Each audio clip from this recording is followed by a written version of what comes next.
जब सरकार गहरी नींद में चली जाए, जागने को तैयार ना हो, अधिकारी जमकर भ्रष्टाचार कर रहे हो, तो गुहार कहां पर लगाई जाए? क्या जांच होगी? क्या सुनवाई होगी? क्या कोई सुनने वाला है? और क्या भ्रष्ट अफसर जेल जाएंगे यदि सुनवाई हुई तो? कई तरह के सवाल है जिसका जवाब देना कोई भी नहीं चाहता है। फिर याद आते हैं भगवान कि आखिरकार गुहार कहां पर लगाए, तो भगवान के पास में। ग्रामीणों ने भी यही किया है। उन्हें पता है कि अधिकारी तो सुनेंगे नहीं, ऐसे में सुनने वाला सिर्फ भगवान ही है, तो भगवान को ही आवेदन क्यों ना दिया जाए? बेहतर होगा। बात बड़वानी की कर रहे हैं, जहां पर पार्टी जनपद पंचायत की ग्राम पंचायत पीपर कुंड में यहां पर 15 करोड़ रुपए की लागत से, जी हां 15 करोड़ रुपए की लागत से सड़क यहां पर जो बनी वह पहली ही बारिश के अंदर टूट चुकी है। ऐसा लग रहा है मानो कि यह सड़क सालों पुरानी निर्माण की गई होगी और यहाँ पर जो रिटर्निंग वॉल है वह खाई में गिर गई। पुलिया रपटोस में यहाँ पर दरारें आ चुकी हैं और यहाँ पर जमकर भ्रष्टाचार हुआ है। यहाँ पर खुद ही जो जगह है, जो निर्माण किया गया, वह खुद गवाही दे रहा है कि हाँ, यहाँ पर मेरे साथ मिलकर इस भ्रष्टाचार को अंजाम दिया गया है। दरअसल ढेकू फालिया से आमली तक बनी हुई 6.5 किलोमीटर लंबी यह सड़क का जिसका निर्माण कार्य पीडब्ल्यूडी विभाग को सौंपा गया था। विभाग ने इसका काम करा। इस परियोजना में 3 पुलिया, 18 रपटे और घाट कटिंग का काम लगातार इसमें किया जाना था, लेकिन यहाँ पर पहली ही बारिश, जी हाँ पहली ही बारिश में जो निर्माण कार्य थी उसमें कमियां सामने आने लगी है।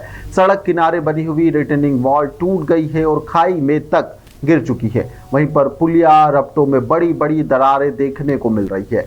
आरोप ग्रामीणों के द्वारा लगाया गया है कि पीडब्ल्यूडी विभाग और ठेकेदार की मिली भगत से यहां पर घटिया निर्माण कार्य किया जा रहा है। जमकर इसमें भ्रष्टाचार भी हो रहा है। मंगलवार को बड़ी संख्या में ग्रामीण इकट्ठा हुए कलेक्टर कार्यालय पर पहुंचे।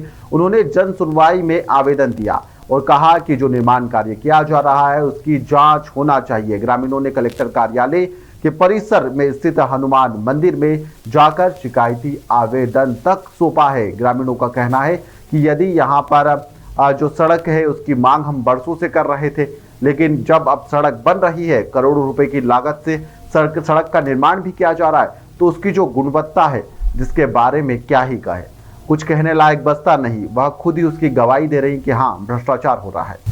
ग्रामीण कई बार सीएम हेल्पलाइन में भी इसकी शिकायत कर चुके हैं, लेकिन कार्रवाई नहीं हुई और बिना सहमति के सीएम हेल्पलाइन भी तुरंत बंद भी हो रही है।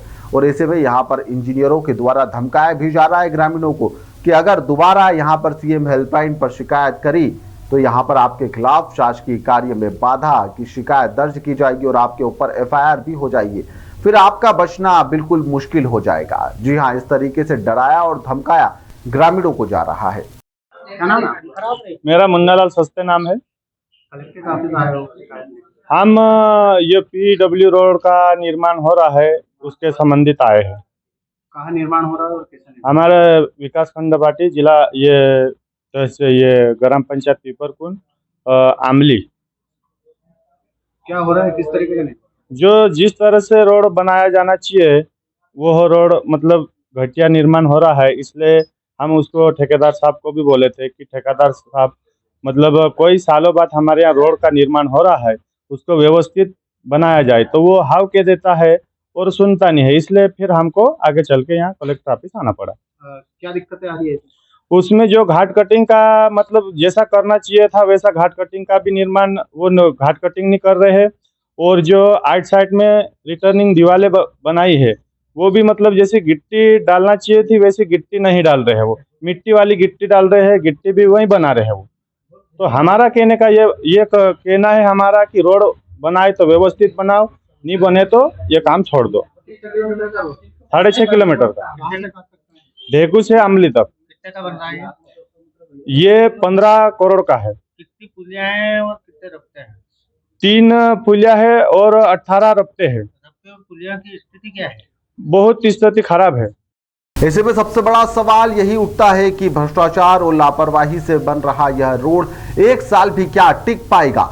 ऐसे में सरकार के द्वारा मंजूर की गई करोड़ों रुपए की राशि क्या सही जगह पर लगाई जा रही है और कब तक यहां पर अधिकारी और ठेकेदारों की मिली भगत से इस तरह का भ्रष्टाचार होता रहेगा? शासन प्रशासन के पैसों का बंदरबाट कब तक होगा? कब तक उसे बर्बाद किया जाएगा? कई तरह के सवाल ग्रामीण पूछ रहे हैं, लेकिन जवाब देने वाला कोई नहीं है। जवाबदार और जिम्मेदार अधिकारी अपना मुंह छुपा रहे हैं। फिलहाल के लिए इस खबर में इतना ही। आप देखते रहिए द लपेटा।